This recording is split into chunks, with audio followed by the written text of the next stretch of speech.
Hi everybody, Shannon and Karen with Wandering Out Yonder. Today in our series, the Appalachian Trail Museum and the community that surrounds it. Today we're going to be sharing with you some information about the library. Now the library is part of the museum, and again, as we've said in the past, it is set up in the past, present, and future on each floor, and then the very top floor is the library. It's a research library. Right. There's a gentleman who is the librarian here that we're going to be meeting with today, and he's going to be sharing some really cool information with us. He's going to give us a sneak peek into the books and papers or some of the items in the library that would be of great interest to, if they are to us, just full of history. Absolutely. I'm looking forward to it. All right, so he's, again, one of the many volunteers that helps out here at the Appalachian Trail Museum. And from what I understand, I believe his wife also volunteers here. She, I believe, created this pollinator garden that's in front of the museum. It's beautiful. And I think, as a matter of fact, she's here today working on it. So anyhow, guys, we're going to take you inside for a sneak peek, and we hope that you enjoy it. We do have a helper today that's going to help us with with our video today on the library here in the museum. My daughter is a special guest with us today. She flew in from California. She has a keen interest on library sciences. Is that correct? Correct. So we thought, well, who better to help us out with this video than her? So Jessica's going to be joining us today. All right, here we go.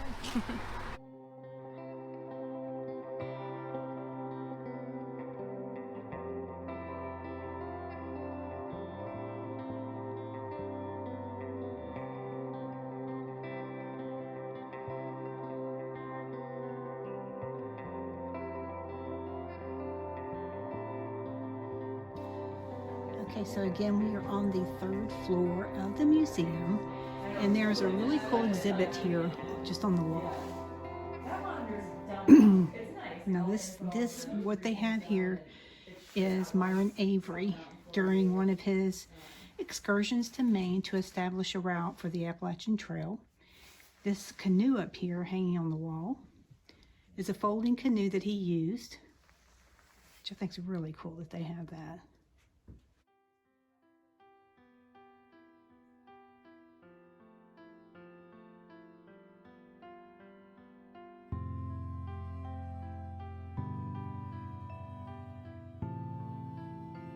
So we are upstairs. This is the very top floor of the museum, and I'm pretty sure you have to make an appointment to get up here. Is that correct? I don't, but But we do. We do. Right. So we feel pretty special today that we're up here talking with Kurt. He is now the librarian of the Appalachian Trail Museum up here on this floor, and he is going to share his wealth of knowledge with us. He's already kind of gone over a few things with us, and we're pretty darn excited about it, and we think you guys will be too. So Kurt, if you'd like to get started. sure, Okay. talking about some of the collection Yeah. materials. Mm-hmm. The library is only a few years old here in this place. I've been with the library 2 years, I guess ending the second year. And I got stuff to show you. And we Okay. can talk at some point about how it got here, but Okay. these are some of, I don't know, treasures, I Yes, guess. they absolutely are. Mm-hmm. One of the, a library, we've got a lot of books. And some of the books, a good number of them are hiker memoirs. This is one that I find kind of interesting, published in 2019, the Appalachian Trail. And if you look at it, this is a book you would never read, No, I'm going I to would guess, not, right? It was published in Thailand. Okay. The hiker is Thai, and it's a really nicely done book, color pictures and maps and so on. But it's in Thai. I mean, so the trail is not just It's international. guys like me, Right, you know, right. old white guys with beards. It's an international. This book is actually a 2-volume book, also not in English. This is in German, Oh, that's cool. and describes the hike and the trail, and I just find it fascinating that there are folks not from Pennsylvania who are out hiking and publishing their books and sharing word about the trail in Thailand, in Germany, and across Europe, other parts of the world. It's very cool. So people publish books about their hikes. People also do other kinds of things about their hikes. Between 1962 and 1977, Harriet K. Pierce and George C. Pierce hiked the trail, section hikers. So not through hikers like these folks from Thailand, Germany, and most American through hikers. Section hikers. Here's a photo of them at the end of their hike.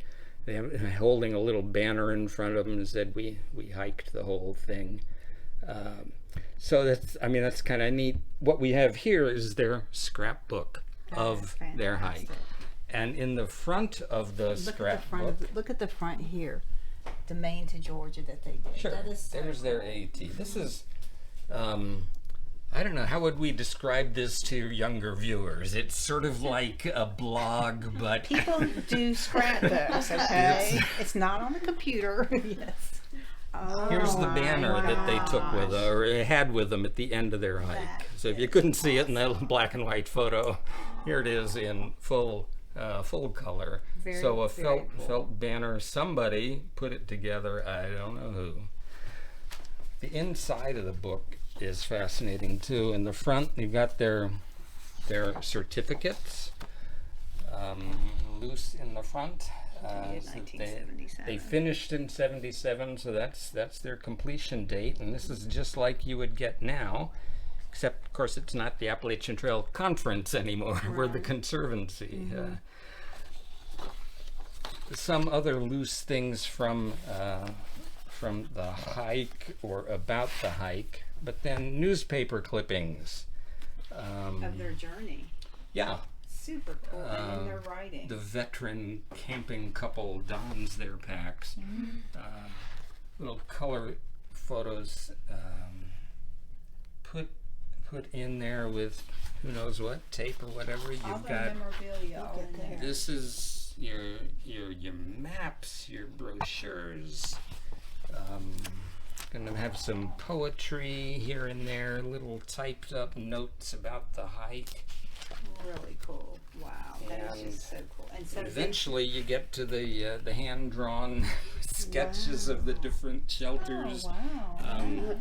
Bearing Yes. two cubs came after the gate closed. Oh yeah, at one time down in the Smokies, there was a chain link fence across the front of the shelters to keep the bears out. It's, I never knew they that. were very habituated bears at that point. So I mean, this is like having your Instagram and Facebook and Right. everything all mashed But together in your into one hands, place. In Yeah. your hands, yeah. So That's very cool. how did you guys come across this? It was given to us by their daughter. Wow. A lot of, I'm going to say most of the things in the library collection are donations. They're given to us by the authors, by the creators, family members, other interested people. Well, that's the Pierce scrapbook. Another hiker who wrote about his hike, Ed Garvey, published this in 1971, the first of 3 editions, and Ed was a longtime hiker, Boy Scout leader in Northern Virginia, and introduced a lot of people to hiking, to the AT in particular. And this book, it sort of a watershed moment in the history of the trail from the early 70s on. The whole thing Encouraging people to get out there. started to snowball. The through hiker aspect of hiking the trail anyway. He got a lot of the data about his hike from these little sheets that he had printed up to record his day-by-day mileage, what the weather was like, people he met, Kept a little booklet monies, and stuff, I guess. and he was So you kind of get the feeling he was an organized guy, right? Very, So very organized. this Yeah. is you'll find things maybe not as detailed now. Ed was following in a tradition, and the thru hiker tradition began with a guy named Earl Shaffer. Maybe you've heard of. Yes. This is the first edition of his trail memoir, Walking with Spring. It wasn't published until 1981. Mm-hmm. So Earl hiked in the 40s. Right. And Ed Garvey hiked in the, I guess, the late 60s. He wrote and published his in 71. And I don't know if that was part of the impetus for Shaffer to publish his. But here it is. And it was, obviously self-published. This kind of cursive script print done on a typewriter. I mean, the old IBM Selectric, probably, that I know I used when I was early in my career. So it's in a lot of ways contrast to these other self-published works that I showed you before. It's a contrast in publishing history, you might say. Yeah. But he hand bound these, the originals, and then a few years after that, the book was picked up by the ATC, at that time Appalachian Trail Conference, and so this is the first professional published version of his hike. It's same content inside, and it's basically the same book, but it's not the first edition. Right. Exactly. Like we have there. Now, I heard that he had made like 4 or 5 and given them out to friends or something, or Of is that his story book, true? it was I think it was more than 4 or 5, but Okay. right. So he published that, had it printed probably on a Xerox machine at the public library or someplace, and bound them, gave some out to friends, So some those to lucky other people have a people he copy of knew. that. You suppose. Yeah. So there's not a lot of copies of that. Right. Right. There were other. So it's a publishing run of probably under 1,000. Okay. Okay. Because the Very, numbers very I've heard cool. are hundreds. That's so, what I've heard too. Yeah. Other things we have here. So this is the story of people's hikes. How do you get ready to do that? I read the book. I want to go do that now. Well, in 1939, you got a little book like this: Carrying Camping on the Appalachian Trail, a manual for beginners. So this would tell you kind of everything you wanted to know about how to get ready to hike, what kind of gear you should get, how you should prepare your food, what kind of food you were going to need for a weekend hike. They understand in here that most hikers are not long distance hikers. They're out for the day. What do you need to carry in your pack to get ready? So it's a lot of interesting kind of contrast to today's how do you get ready, what are your 10 essentials, and so changed on. quite a bit. I marked something here. The equipment. Suitable equipment for the hiker of the Appalachian Trail has been subject of serious study and much consideration. This is 1939, right? Yes. Okay. Old timers, in quotes, on the trail have all too frequently seen the beginner appear with useless, unsuitable, and excessively heavy equiment. And even right? back then, it was excessively. Oh, it was, yes. Yes. Oh, their lightweight was pretty heavy in a lot of ways. So, there's a whole chapter on fire making, which is not really encouraged to a great extent now. No. There are instructions about, sizzling your ham. Bacon takes a slow heat to do it nicely. But they didn't have ready-made meals back then. Not like we got now. No. Here's a food list, and the first thing on the list to take along is steak or chops, 3/4 of a pound per person. Like a great camp meal. Yeah. We want the hike with that. Discuss that with the bears, why don't you? Then bacon, then beef stew, and then the soups, and So, wow, okay. Thank you for that helpful information. Yes. Today, there's a lot of other kinds of gear, and we have a few catalogs from the gear companies, REI or Cabela's Bass Pro Shops, or whatever their official name is. The companies They change. Cabela's and Bass merged, and so the gear has changed. And how do you describe that to people who are very recent arrivals on the hiking scene, and go to REI? If we had an REI catalog from 1939, you could see the iron skillet that they're recommending in that other booklet that you bring along. Yes. The trail is a unit of the National Park Service, and part of how that's run is that the government that maintains the overall management of the trail has delegated their responsibility to trail clubs like the PATC, the ATC, that then delegates to the PATC, and the Mountain Club of Maryland, and the Appalachian Mountain Club up in New England. So government documents are also part of our collection. Right? That's where I'm going with that. This is a hearing in the House because of the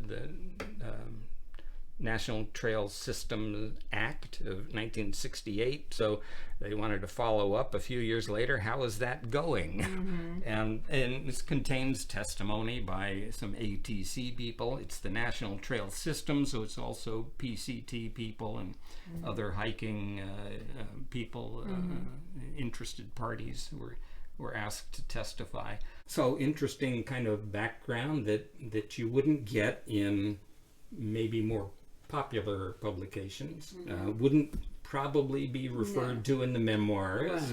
So it's information about hiking, about the trail, and it's relevant to our collection. Okay. Further on, we've got publications that, one that might refer to something like those government hearings, not at great depth, one that would. We have a nearly complete collection of Backpacker magazine. This is volume 1, number 1. And Bill Kemsley decided to start publishing in 1973, or first came out in 73. And it's got articles like the magazine would have today. Some of the viewers are gonna be subscribers, of course, and you could see the ads. Here's your hiking boot. I don't know. I had something very similar to that when I was younger. There must be somebody out there hiking. We could start a retro hiking movement. Get your old gear out. But I haven't seen anybody wearing a boot like that or socks like that. No, not now. You don't. But there was, how to pick your pack. So that's a very current kind of article. Here we're going to compare these different packs, which you need to have in mind. There was an article in here about triple crowners, or the history of hiking, by Bill Kemsley, the editor. Just kind of paging through this, a lot of nostalgia for people who had boots like that one, exactly. right? But then maybe a bit of education for folks who hike in their sandals or barefoot. And would you explain what you had told us about the colors on this? Sure. I read somewhere years back that National Geographic photographers of this era, these great outdoor pictures, would put their models in red, so they'd show up out there on the, and so that the red on those two folks just popped when I saw the cover of this. He I spotted pulled it them out off in in the the woods show. pretty quick. didn't Yeah, there they are. All right. Not to be confused with hunters who want to camo. And There you go. The hikers, they want them to pop. Another volume 1, number 1 that we have is the Appalachian Trailway News here. The first of those issues from the ATC.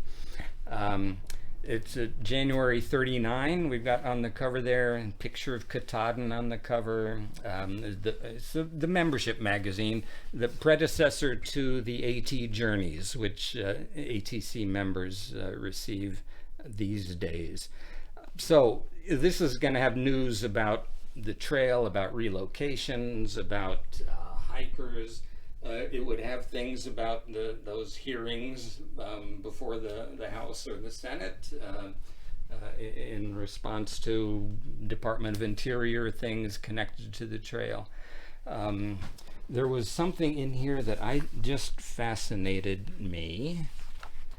Toward the end, there's an obituary for Raymond Torrey. He was okay. So controversies on the trail. There's always controversies. This one here, beards on the trail, an oft-mooted question: to shave or not to shave, right? On a recent trip over the trail down in Virginia between the James and Rockfish Gap.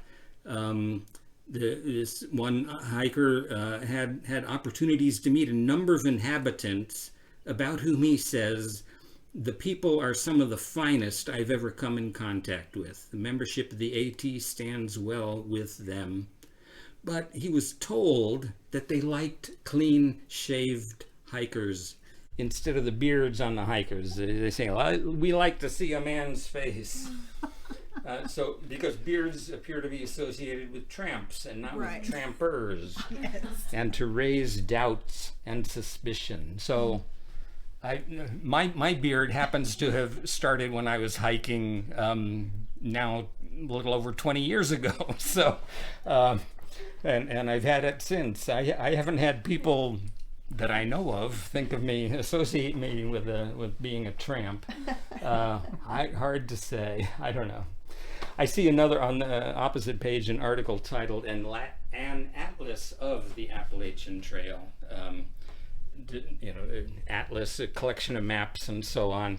Our last item next to last item, I guess, is an atlas of the trail. It was put together by one of the local hiking clubs. Yeah. So I mentioned atlases. This is an atlas of the trail.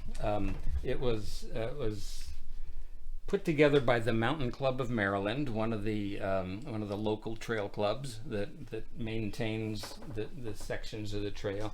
It's got a wooden cover, so it was hand bound. It's a hand painted picture of Old Rag the Mountain, and a farmer. Today he'd be on a tractor instead of probably having the oxen pull the plow. And a handwritten title page: Atlas of the Appalachian Trail, Maine to Georgia, Mountain Club of Maryland. It was put together by their maps committee in the 1930s, and it's just marvelous. Elephants holding the globe, standing on the back of a turtle or tortoise. Anyway, so what they did was they took the United States Geological Survey, the USGS topographic maps from Maine in the front to Georgia in the south. This just happens to be here at Pine Grove Furnace. So then they would mark where the trail is on the map. There's a little dotted red line, comes in here, and it curves around and goes across. There's Pine Grove Shelter. Here's where we are. Oh, look, Pine Grove Furnace Park. So the trail has moved since then. on actually right here a little bit. It was slightly relocated when the museum opened, but a good view of how it moved is the next map north, where the trail comes in here. Where am I looking for? So here's Carlisle Pike. Those of you that are from this area know that. You go up Long Mountain. Wait a minute. We're going past Boiling Springs. We're not going into Boiling Springs. This is what we do now. The trail goes out here and it gets on these roads and runs. It's a 10-mile road walk at that time. Oh, wow. Now we're off the roads completely in this stretch, Through some farm fields. except going through Boiling Springs a little bit on the road, but going through farm fields instead. That's one of the big relocations of the trail. And what are the dates of these maps? These are from the 30s. Okay. It should have the date down at the bottom somewhere, and I don't remember. Surveyed in 1901. And they're probably reprinted in 1935, right? So, yeah, so it was quite a number of years until the trail was relocated off of the roads, but that's all that was available back then. It's one of the reasons Earl Shaffer said that the first hike that he had was probably the easiest, because the others, they made the trail too hard, put it up on the ridges and crossed over things that so he remembers a lot of road walking, or remembered a lot of road walking. Anyway, that's a treasure that's really here on loan from the Mountain Club of Maryland. This item here is a handmade scrapbook. A lot of your viewers will recognize that hiker on the front there, one of the first ultralight hikers. Didn't even carry a tent with her. Grandma Gatewood, it was, famous early hiker. She was inducted into the Appalachian Trail Hall of Fame, the second banquet in 2012. And this is a scrapbook that I believe was put together by her family. And it's got family pictures, and there, is Lucy Seeds, her daughter, I think, in front of the Grandma Gatewood exhibit downstairs. Some of her excerpts from her journal in 1954. So it's kind of, this is not the original handwriting, it's a photocopy, but it's kind of cool stuff we have. Now, I said, that wasn't original handwriting. We've got some things that are original handwriting, and that's one of the reasons the research table here in the library is so crowded, is we have our scanning equipment set up there. We have some volunteers who are scanning shelter registers that I can show you a sample of over there. So I said shelter registers, handwritten. This is Peters Mountain Shelter from 2014. And if any of your viewers haven't been on the trail, haven't stayed at the shelters or stopped by them, could explain that they're little notebooks. This is a spiral notebook. Sometimes they're bound, sometimes there is no standard. And people will handwrite notes in them, kind of saying, hey, I was here last night, or telling a story of something that happened, leaving word for a friend who's following them and will be there maybe the next night, maybe later in the day, maybe never. Right. You can't tell. People will draw cartoons in them. It's a kind of message board with a really odd chronology. You write in it, can speak to people who will be there later that you think might show up and read your poem or your story, but then maybe they won't. You never can tell. And then, of course, those people who are coming behind you can't respond to you. They'll often respond to the story, but they're not responding to you, the author of that story. They may support it, saying, hey, yeah, I had that same experience or one like it. So we're having these scanned. Part of the museum's volunteer crew is doing the scanning. We're going to get them available online, and folks can do their research from home. We did have somebody here several months back who was trying to put together the story of her late brother's hike, if I remember the details correctly. And she was looking for notes that he might have left in the registers. So we checked the index, and here were the, I don't know, a dozen or so that were of the right time period, and shelters he might have stayed at. That were in between where he started, where he ended. And I think she found something that was helpful. We get the shelter registers from either the person who is maintaining the shelter, or the trail club that is responsible for that stretch of trail. The Potomac Appalachian Trail Club has donated a lot here. Sometimes those registers are kept at the trail club. Sometimes they disappear. At one time, as I understand it from reading the old memoirs, people would leave their own notebook in a shelter.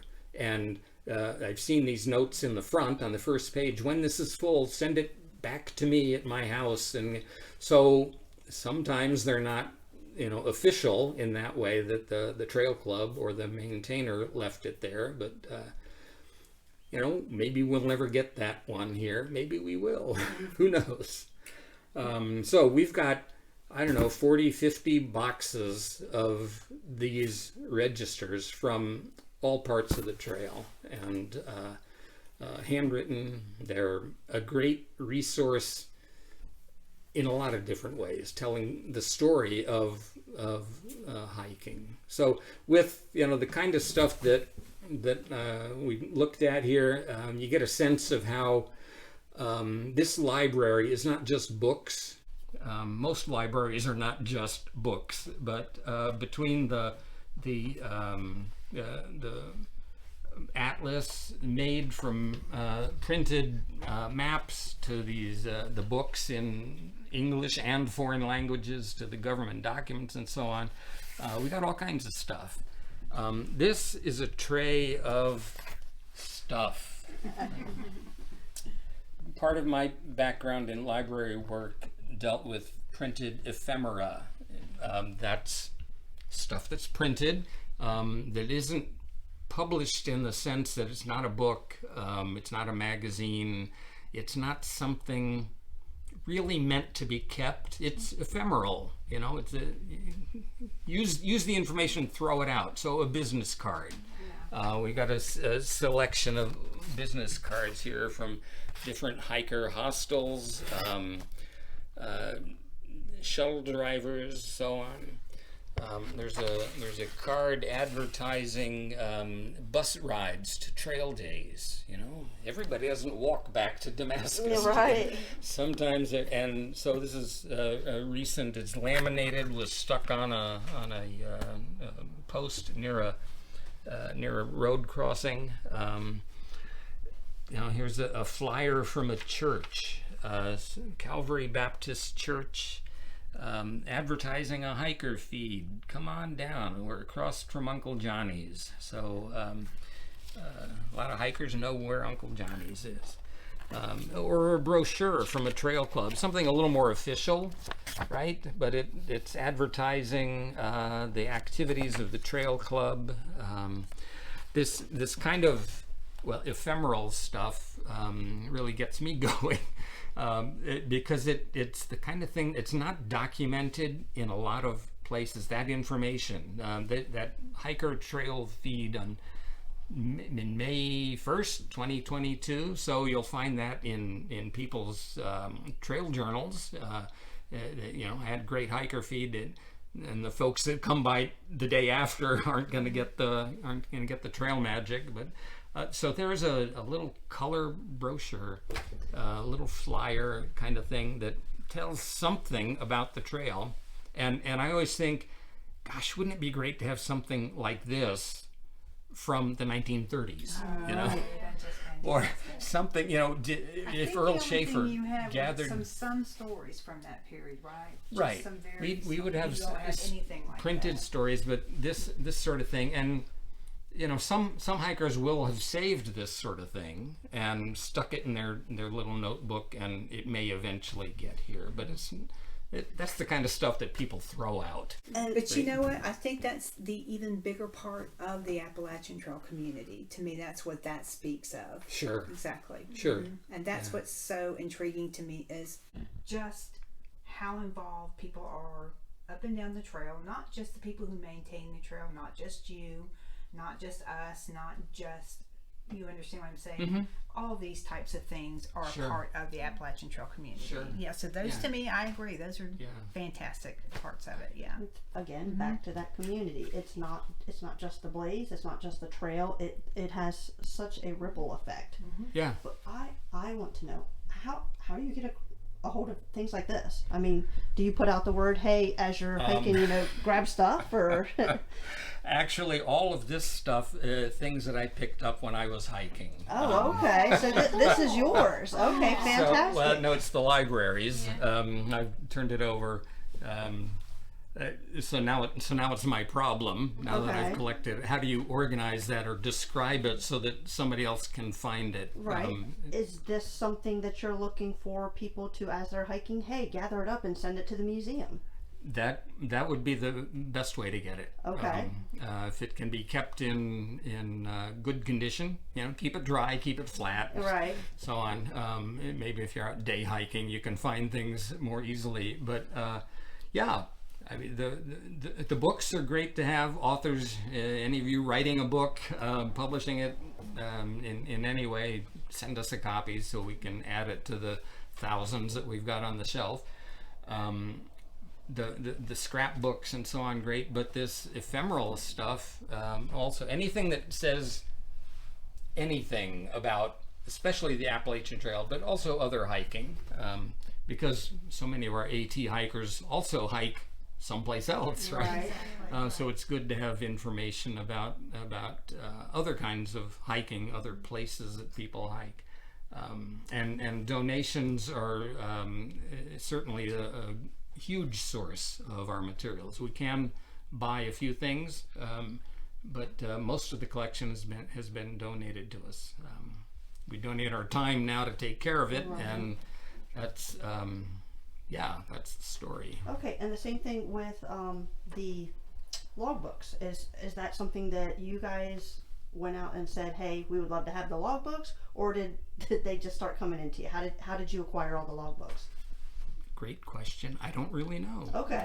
They were here when I arrived. Okay. I'm pretty sure it's a combination of both. Larry, our president, has been out talking about the museum for years and knows a lot of people through the Long Distance Hikers Association, ALDA, and some of the trail clubs and people at ATC, and so if one of the local clubs had shelter registers that nobody was ever looking at, but didn't want to get rid of it, the museum, now the library is a great place to send it, and so I imagine it's a combination of people just sent it to us and went out and was looked for. And now that it's going digital, your your audience will just be tenfold, with people being able to access it online. That's fantastic. Sure.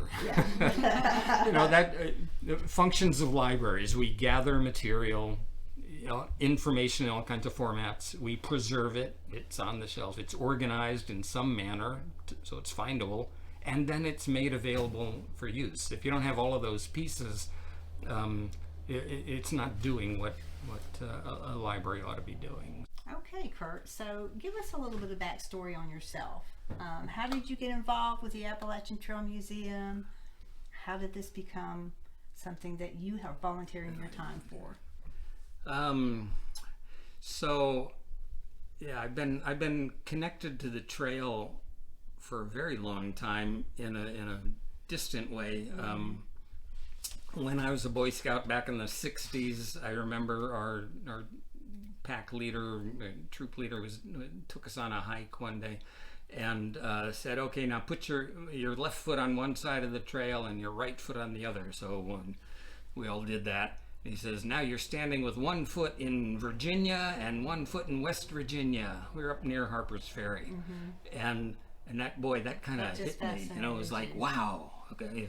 And I heard about the trail at that point, and I thought, you know, someday it'd be great to go hiking and spend more time on it. And decades and decades later, I did get out to hike on the trail, and well, like a lot of us here at the museum, eventually hiked all of it into long sections. So I've been hiking for a long time.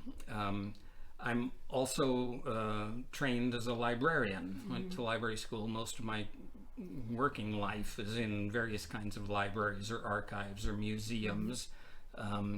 And I guess because of my interest in the trail and the library side of life, I thought, well, let's start reading about it and collecting books. I did that for a while. Read everything I could in whatever library was near me, my public library or wherever, and then started buying some, you know, asking Christmas presents. You know, here's a new book I've heard about. I'd like that for a present. Didn't have a very large collection. I don't know, 20 or 30 books maybe, and then other things got in the way, so I stopped really buying more. And then was living in Pennsylvania, I guess, I'm trying to remember just when I first made my, I heard about the museum being underway. Right. And came here for the opening in 2010. You know, saw the exhibits that were open then. Not quite as large. We were only on one floor at that point. And at that point, this space we're standing in was not finished at all. Was not open to anyone. It was the attic of the building, and so I had this collection of books.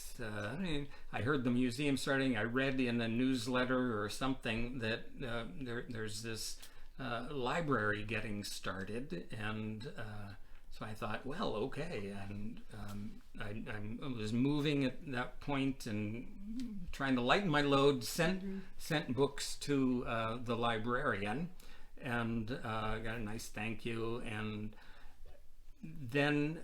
That's how I ended up here as a volunteer librarian. Our founding librarian was a librarian at Florida State University, Linda Patton. Linda did a much more vigorous job of collecting books than I did in her own library personally, and then making contact with some other people. So. The library opened with her book collection and those of really two other hiker folks who had been collecting books. Dave Crooks is one, Roger Williamson is another. And so those three collections, hundreds of books all totaled, were really the core of this library collection. So when I came along, there was a big collection of books. There's now about 2,000 or so here on the shelves behind me, and there's a lot of material that's not here. Those shelter registers are not here. The official guidebooks of the trail are not here. Maps are not here. So there's if we had more space, Right. or more shelves, right? We're just about out of shelf space, and you noticed before that some of these shelves behind me have little name plates We're on going to them, ask you about that. Yes. in honor of various people. Well, folks donated money to have the shelves built, and so you get your thank you letter and you get a little name plaque. Is what that is. That's, I mean, the whole operation is run on Exactly. volunteers and Volunteers contributions. right. We get grants from some places for some operations here at the museum, but yeah, everything is volunteer run. Okay. This is our library collection of books, and each one of these books says something about hiking, or particularly about the Appalachian Trail. We're standing right next to the start of the call number sequence, and most libraries start out with something kind of general. That's where you'd find your dictionaries and encyclopedias in a research library or public library kind of thing. Our little research library doesn't have encyclopedias and dictionaries, but we start with more general books about hiking or about the outdoors, that kind of thing. The call number sequence is something that Linda invented when she had this collection of books.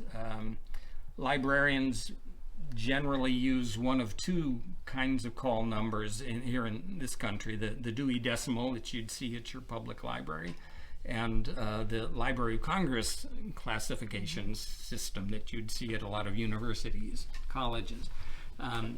Neither of those really fit this collection because we've got so many books about such a small subject area, right? So it's hard to find the right place for it, the right number. So she came up with this scheme that will kind of fit the collection. So a lot of books about hiking in general, about backpacking in general, about the geography of where the AT is. Then we move into a couple of other areas of books. There are several academic books here at people's master's thesis or dissertation. I guess we don't have any dissertation. Yeah, we got one dissertation here. And then some biographies about people who are trail-related people. Benton Mackay, Gene Espy, the Earl Shaffer biography, Grandma Gatewood. So those kinds of things. And then things like children's books. Orient the Hero Dog. Doesn't mention his name on the front, but that's Bill Irwin's guide dog. Bill was one of the blind hikers who have done the trail. So we've got a small collection of children's books about the trail in particular. Small collection here about trail construction. How does that path in the woods get there? Trails often don't just appear, at least not the ones that are going to persist. Some fiction, either about hiking or about maybe something else that is somehow connected to or set on the trail. So pretty much a whole shelf of fiction. And then a general kind of set of books about the trail. We get into guidebooks that a lot of hikers, would carry with them, or parts of them, before you went to the app on your phone that gives you same kind of information. But the Thru Hiker's Companion, and one of the things about this collection is these beautiful pictures on the cover. Different picture each year, and so we've got your Katahdin picture and Great Mountains and so on. The data books, the Thru Hiker's Handbook. So really, it's out of date. It's from 1983. what good is that? It's good because it's a historical record of this is where the trail went in 1983. This is what it looked like. This is what amenities were in the trail town at that time that aren't there now or that persist now. This hostel has been there forever or is brand new. So it tells the story of hiking. We've got several copies of this 2-volume Hiking the Appalachian Trail. It was published in 1975. So on the early end of the big wave of hikers. So this tells stories of a couple of dozen hikers from Shaffer and Espy and Gatewood on up to the early 70s. It was an inspiring set for a lot of people, myself included. And then shelf after shelf of hiker memoirs. First published was back in that we have anyways back in 1971. The Shaffer biography, or memoir, the Ed Garvey story is here, and then lots of others. These are shelved. They happen to be shelved in chronological order by date of publication. So you can kind of get a feel that how people wrote their stories, that there's a lot more in this era than in that one, you start to see the change to self-published books that may be going to be a lot more available because they're on Amazon.com. But on the other hand, they're not in a lot of libraries because a lot of libraries just their policy is not to collect those kind of self-published books, but we got them here. Our memoirs go on to somewhere around in here, and then the collection kind of shifts from this point to memoirs and books about other trails.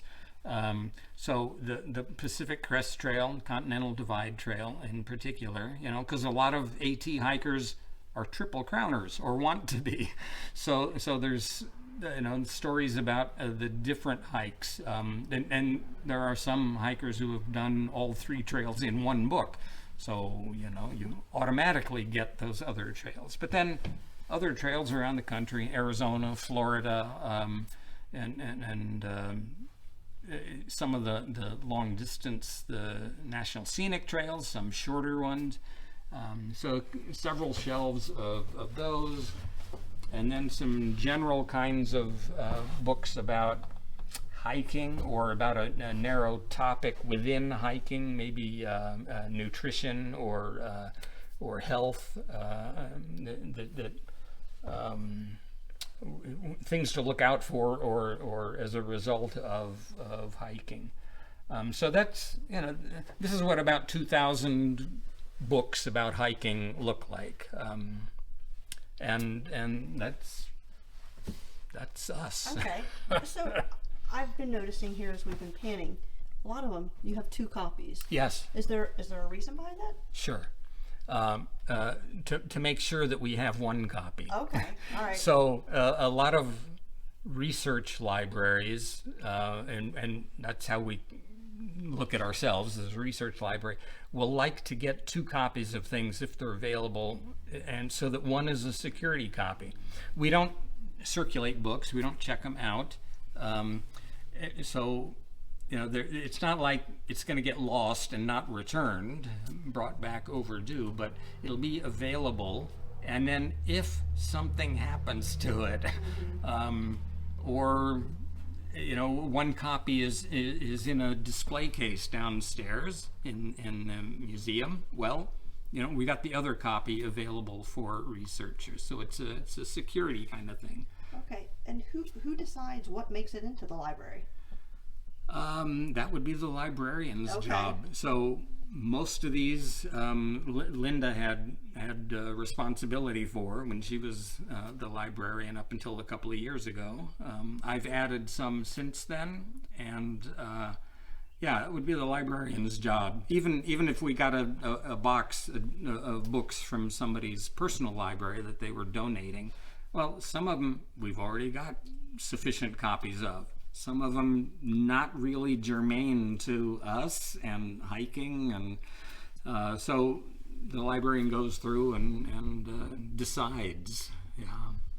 So when Linda retired, were you already volunteering here, or how did you come about to become the librarian here then? Yes, technically I was already volunteering here. Okay. We had a very short overlap, but then she also was not able to come up from Florida because of the pandemic. Maybe you heard, did you have a pandemic where you lived? Yeah, I'm pretty sure we here. did, yeah. So she wasn't able to make the trip up from Florida, and then eventually could. So she drove up with more books, and spent a couple of months here, working in the library, getting more materials on the shelf and cataloging them and so on. And at that point, I was volunteering and helping out some, moving some things, getting used to this call number sequence, getting used to the collection, the policies, the layout, finding our offsite storage space, all of that kind of stuff. So we did have overlap, and she hasn't been back since, but we've been in contact. Matter of fact, got an email on my computer that came in over this last weekend from her about some library matters. So. Okay. I was just curious how that transition came about for you, because you seem to be very, very knowledgeable. Oh, well, maybe I'm making stuff up. You could be. I don't think that you I'm are a that. quick learner. I don't know. I may be knowledgeable too, but yeah. Yes. Well, and Larry had mentioned that you worked, you had spent some time in Mount Vernon. Yeah, okay, so yes, I'll pull out my resume and read it to you. My last professional position before I retired was I was the technical services librarian at George Washington's Mount Vernon. I sometimes tell people if we're meeting and they want to know about that, I said, well, I was the president's librarian for a while, and then I'll always add, not that president, President Washington. So at Mount Vernon, not in the mansion, although I did work there a little bit. There were 18th century books on the shelves in his study. So I was the cataloger and did other technical kind of behind the scenes stuff at that library. Also been, an academic librarian for a while in New York. Concordia College of recent memory, it's now closed, was at the Winter Trail Museum in Delaware for a while, a couple of other universities, historical societies, and so on. So I've kind of been in several different libraries, but Mount Vernon was really the capstone of my career. Great place to work. That's fantastic. So, Kurt, what sort of projects are you guys working on now? Library projects. What I'm engaged in and have been for a while and still has some steps to take on it is enriching our catalog. Linda did catalog the collection and created this immense detailed spreadsheet, which is available online at the museum's website, atmuseum.org, and you can click your way through to the library and the catalogs and then download the spreadsheet. That has struck me as a little awkward, and perhaps some users maybe wouldn't want to download a spreadsheet to their own computer just to see if we had a book. So I found a place online that we can use to host our catalog. So it'll end up looking to the users out there in internet land more like a library, a public library catalog. And actually, some public libraries use this system. Right. So it takes a little work to get from the spreadsheet into that. This is the current catalog. It's a spreadsheet, you know. It was created in Excel, and there it is. I guess I could move it over, and you get, there's our call number, and that's basically, I've that's basically what it is. So there's a description of the books. If we look at a library thing, this is the standard view of it. So we got the book cover over there. We got our call number, title, and this can all be rearranged. It's kind of a fun thing. If I click a different display style, then it moved around a little bit. Or I could go to style D, and we've got the author in one column, and see, I can move those around and customize what would work for our users.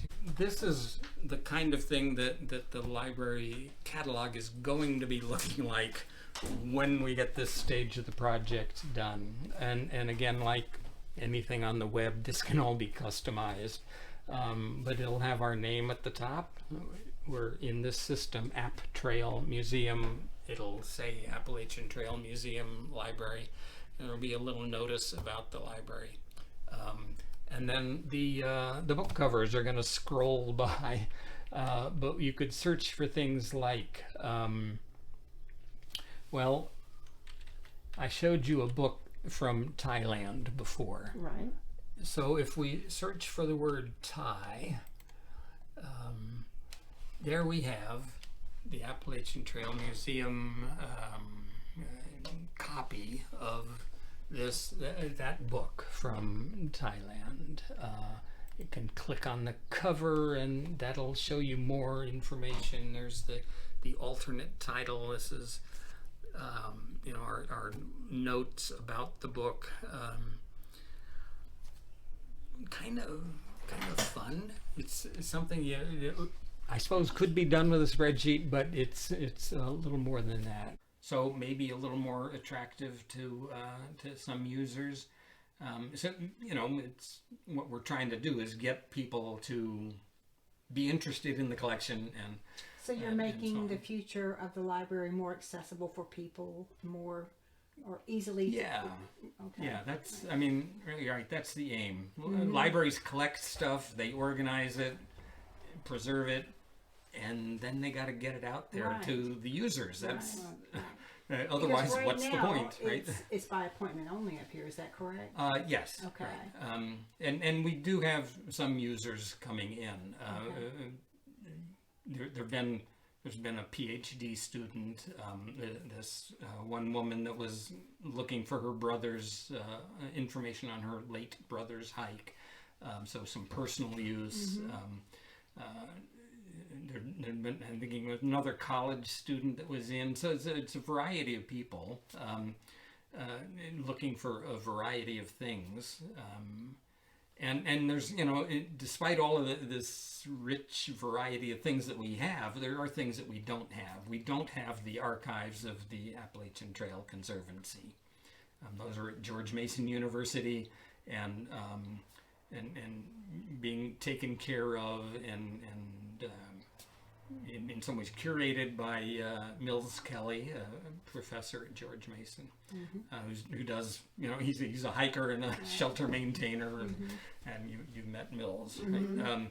So there's things we don't have, but there's things we do. So if we don't if we don't let people know that we've got them, and how to get to them, that again, what's the point? Exactly. So we're right now open appointment only.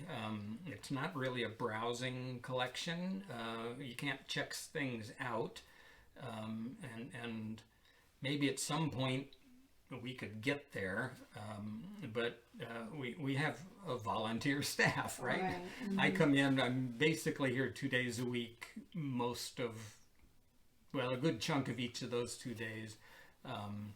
And although I'm retired, I do have other things that I do in my life, right? Other than library work. So not here all the time, but it can make changes in my schedule. I live close enough, and say not having a job, I can get here if somebody wants to do research, and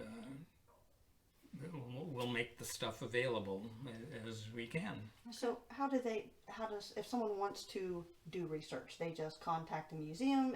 Do they contact you directly? How do you go about that? Either way, we have email addresses on the museum website, and some people have gotten to me through that. Further down a couple of layers and in a couple of clicks through on the website is where you'd see my email address, which is hard to remember. It's librarian@atmuseum.org. That is really difficult. So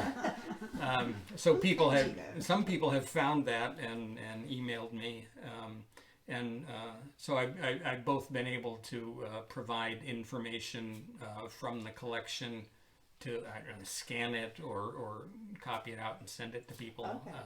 or they've been coming to the library personally to look at the book or the register, whatever it is. Okay, and if people want to get books to you, if people want to donate, how do you go about that? Eagerly. Short of driving by and dropping them off, Yeah. is there? They can be mailed to the museum. Okay. We get the UPS and other delivery services because Okay. books are heavy Right. to mail. If it's just one thing, maybe it's not that much trouble. You could drop it by. I have something on my desk now that was given to us at Trail Days, and Julie brought that back. Our museum manager brought it back from Trail Days, or if viewers know somebody connected, stuff gets to us in all kinds of different directions. The most direct, though, is to mail it to us, and our address is again on the website. Yeah, and I'll provide all that for everybody. But then, so if you wind up getting, say, 10 copies of this book, what happens to the leftovers? The leftovers get sold. Okay. We hope they get sold. We have downstairs in the museum a gift shop. We've also got a used bookshelf.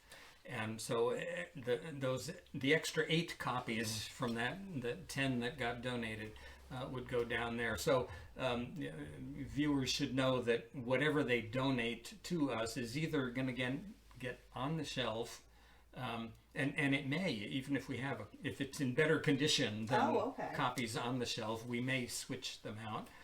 Or if we have copies, they'll be sold, and that income goes into the library's part of the museum budget. So it is supporting the library in particular, but the museum in general. They haven't been lost or thrown out or given away. We get hikers in here who want to read about hiking. So 10 years from now, they'll donate that copy back to us, and we'll go through the process again. All right. I saw your wife outside working.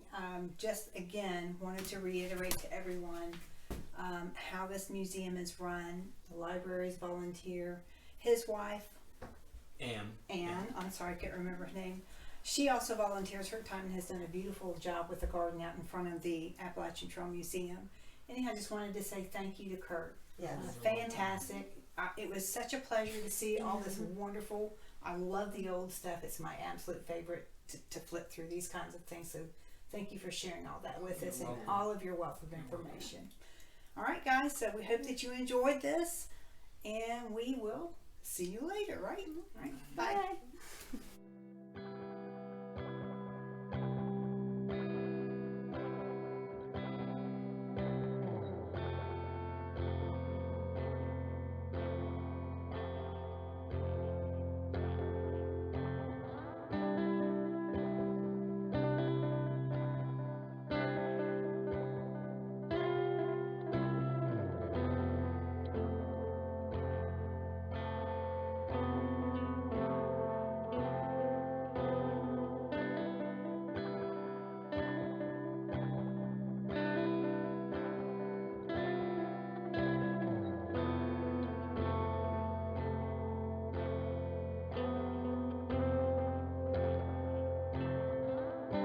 So this is the only place that you are going to find on the entire Appalachian Trail that they actually encourage you to feed the wildlife.